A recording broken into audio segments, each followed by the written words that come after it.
మీరు ఎలాంటి బిజినెస్ చేస్తున్నా ఏఐ టూల్స్ ద్వారా మీ బిజినెస్ ని డబుల్ చేసుకోవచ్చు. జస్ట్ 49 రూపీస్కే ఏఐ టూల్. హాయ్ హలో నమస్తే, welcome back to Suman TV. ప్రస్తుతం మనతో పాటు ఉన్నారు సైకాలజిస్ట్ ప్రతిమా కురవిద్ది గారు. మేడంతో మాట్లాడదాం. నమస్తే మ్యామ్. నమస్తే అండి. మ్యామ్, ఆడపిల్లలకి పెళ్లి చేశాక ముఖ్యంగా తల్లులు చేసే కొన్ని మిస్టేక్స్ ఉంటాయి. కొన్ని అనొద్దు, చాలానే ఉంటాయి. అంటే గారాబం, మన ఆడపిల్ల కదా అనేసి. మరి ఒకళ్ళ ఇంటికి ఇచ్చాక కూడా ఈ ప్రేమ అనేది అతి అయిపోతుంది. అతి వల్ల చాలా సమస్యలు కూడా వస్తాయి. అంటే ముఖ్యంగా తల్లులు చేసే తప్పులు ఏముంటాయంటారు ఆడపిల్లని పెళ్లి చేశాక? ఆడపిల్లల్ని పెళ్లి చేశాక 2 టైప్స్ ఆఫ్ పేరెంటింగ్ చెప్తానమ్మా దీంట్లో. ఒకటి, వాళ్ళు ఉంటే వాళ్ళ బాధ్యత తీరుస్తే చాలు, ఆ పెళ్ళి అనేది జరిగితే చాలు, మనం చేతులు దులుపుకోవచ్చు, ఇంకా ఆమెకి ఏం ప్రాబ్లం వచ్చినా నేను పట్టించుకోనే అవసరం లేదు, అదంతా చూసుకోవాల్సిందే అన్న ఒక వరుస ఉంటుంది వాళ్ళది. ఒక పేరెంటింగ్ స్టైల్ అదొక ఇది. రెండోది వచ్చేసి వాళ్ళు చేతులు పట్టుకునే ఉంటారనమాట. ఇంక ఇది నాది అంటే అంత గారవం, అంత ప్రేమ ఉండడంలో తప్పు లేదమ్మా. పెళ్ళయిన తర్వాత పిల్ల మనది కాదనుకోవడం అన్నది అసలు అసాధ్యం ఏ పేరెంట్స్కైనా. అది ఒక బంధం. ఆడపిల్ల అనగానే ఆ ప్రేమ ఉంటుంది వాళ్ళకి. కానీ ఆ ప్రేమని ఆ అమ్మాయి అటు మీ ఇల్లు దాటి ఇంకో ఇంటికి వెళ్తుంటే మీరు ఒక ప్రొటెక్షన్ హ్యాండ్ ఇవ్వాలి, అంతే. కానీ ఆ అమ్మాయి కంప్లీట్గా ఆమె జీవితం ఇది నాది అని సర్వస్వం అన్నట్టు మనం ఉండలేము. సో 2 వరుసలు ఉన్నాయి దీంట్లో. నేను మీకు రీసెంట్గా జరిగిన కేసెస్ 2 చెప్తాను. ఈ 2 పేరెంటింగ్ స్టైల్స్ మీరు తెలుసుకోండి. రీసెంట్గా వచ్చిందనమాట అమ్మాయి. ఆ అమ్మాయి ఒకరిని ప్రేమించి పెళ్లి చేసుకుంది. సో ప్రేమించి పెళ్లి చేసుకోవడం అన్నది మహా తప్పు. ఫస్ట్ ఆఫ్ ఆల్ వాళ్ళకి ఇష్టం లేని పెళ్లి చేసుకుంది కాబట్టి పేరెంట్స్ ఏం చేశారు, సరే నువ్వు పెళ్లి చేసుకున్నావు కదా, నీ కర్మ ఏదో నువ్వు అనుభవించు, ఇంకా ఏ ప్రాబ్లం వచ్చినా నువ్వు మా ఇంటికి రాకూడదు అని ఒక కండిషన్ పెట్టారు ఈ అమ్మాయికి. ఈ అమ్మాయి ఏం చేసింది, సరే ప్రేమించింది, పెళ్ళయింది, పర్వాలేదు, 10 ఏళ్ళు సంసారం బాగా సాగింది, 2 పిల్లలు పుట్టారు ఆ అమ్మాయికి, అంత అయింది. కానీ వీడు ఈ వెధవ పెళ్లి చేసుకున్న అతను ఇంకొకళ్ళని ట్రాప్లో పడేసుకున్నాడు అనమాట. సో ఈమెకి డబ్బులు ఇవ్వకపోవటం, ఇంట్లో ఖర్చులకి ఇవ్వకపోవటం, ఈమె కూడా ఉద్యోగం చేస్తుందనేసి ఈమె ఖర్చులు, ఈమె ఇంటి ఖర్చులు, పిల్లల ఖర్చులు అన్నీ ఈమెనే చూసుకోవాలి. ఒక్క పైసా అతను పెట్టేవాడు కాదు, పెట్టడు కూడా అసలు. సో ఈ అన్నీ చూసి ఎవరిని సహాయం అడగాలి ఈ అమ్మాయి?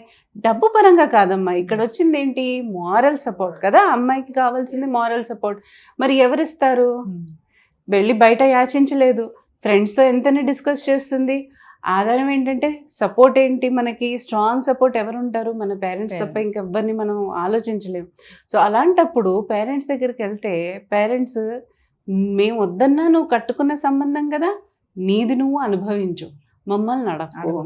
సో అలాంటి దీంట్లో ఈ అమ్మాయి పని చేస్తున్న చోటే ఈ అమ్మాయి అంటే ఒక కొలీగ్ ఉంటే వాళ్ళు కొంతమంది ఎఫెక్షన్ చూపిస్తారు కదా, అలాంటి ఒక అతనితో ఈ అమ్మాయి ఫ్రెండ్షిప్ చేసుకుందనమాట. రోజు కొంచెం షేర్ చేసుకోవడం ప్రాబ్లమ్స్. సో అబ్బాయి కూడా చాలా ఆసక్తిగా వినేవాడు. అయ్యో చాలా మటుకు హెల్ప్ చేశాడు.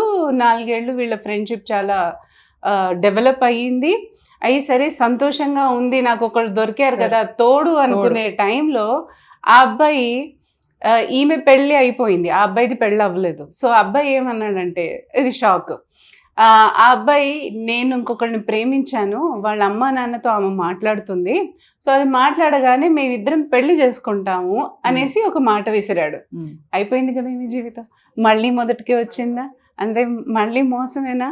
అంటే మొదటిది మోసమే, రెండోది మోసమే. ఇప్పుడు ఏం చేస్తుంది?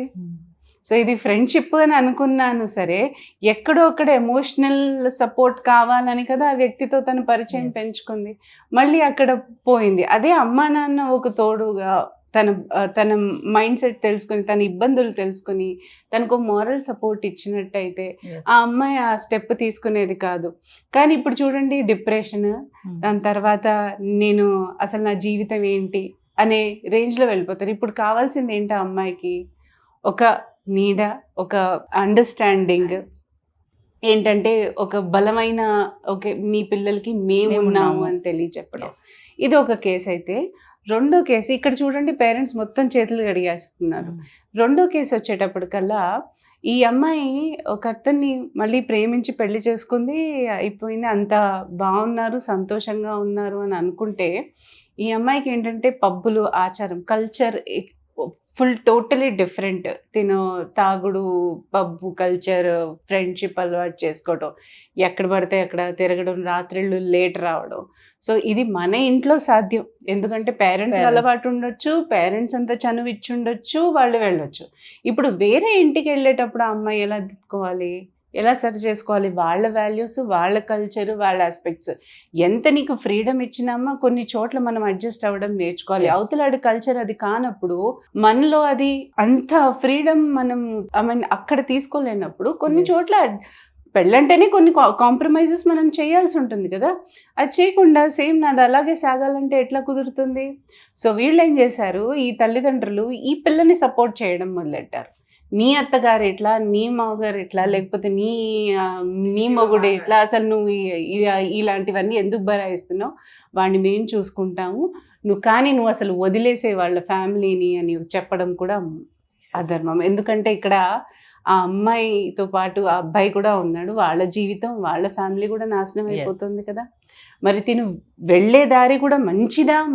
సరే ఉద్యోగం చేసి ఏదైనా రాత్రిళ్ళు లేట్ రావడము అట్లా చేస్తుందా అంటే కాదు. పబ్బులు, షికార్లు, వేరే వాళ్ళతో తిరగటాలు, స్మోకింగ్, తాగటం, మరి ఇవంతా వ్యసనం కదమ్మా. మరి ఎలా యాక్సెప్ట్ చేస్తారు ఏ ఫ్యామిలీస్ అయినా? సో అది చేయడం తప్పు. కాబట్టి ఇక్కడ పిల్లని సమర్థించకూడదు. వాళ్ళు పిల్లని అయ్యో నువ్వు చేస్తున్నది తప్పు అని తల్లిదండ్రులు చెప్పాలి.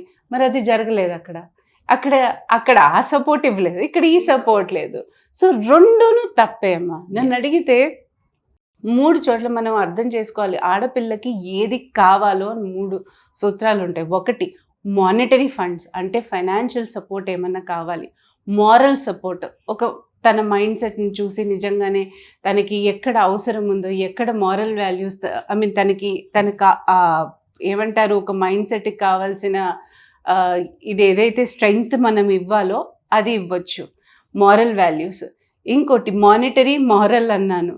ఇంకోటి ఏముంటుంది, ఒక మంచి మెంటల్ సపోర్ట్ ఇవ్వాలి, స్ట్రాంగ్ మెంటల్ అలవాటు చేసుకో. ఏంటంటే వాళ్ళు కష్టాలు పడుతూ ఉంటారు ఫ్యామిలీస్తో. సో ఇదేంటంటే మెంటల్ సపోర్ట్ ఇస్తే వాళ్ళకి ఏదైతే మానసిక పరిస్థితుల్లో వాళ్ళు గురి అవుతుంటారో ఆ టైంలో వాళ్ళకి అదే స్ట్రెంగ్త్. సో ఈ 3 మాత్రం వాళ్ళకి కంపల్సరీ కావాలి. ఏది చెయ్యకూడదు అని కూడా చెప్తాను.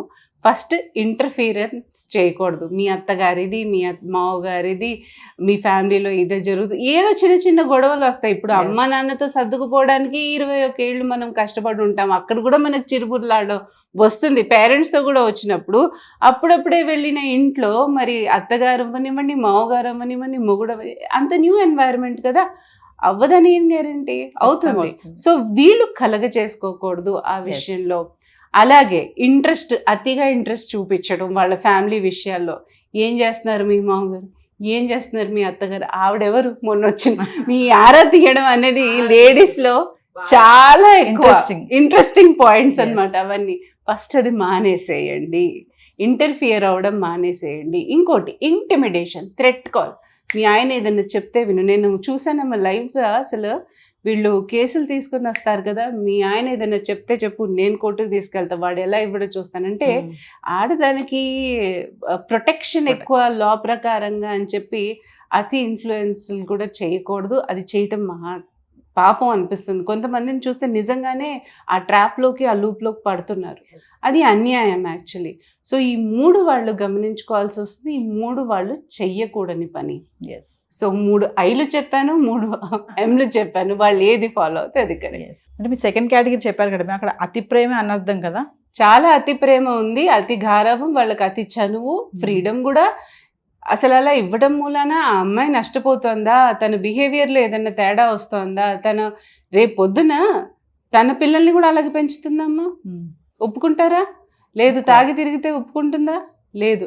మరి తను చేయకూడని తప్పు తను చేసి వేరే వాళ్ళ దగ్గర నుంచి మనం ఆశించలేం కదా. మనం ముందు జాగ్రత్తలు మనం తీసుకోవాలి. ఏది తప్పు, ఏది కరెక్ట్ అన్నది మనం తేల్చుకోవాలి. అలాగే మన పిల్లలకి కూడా ఆ వాల్యూస్ అనేది ఇవ్వాలి.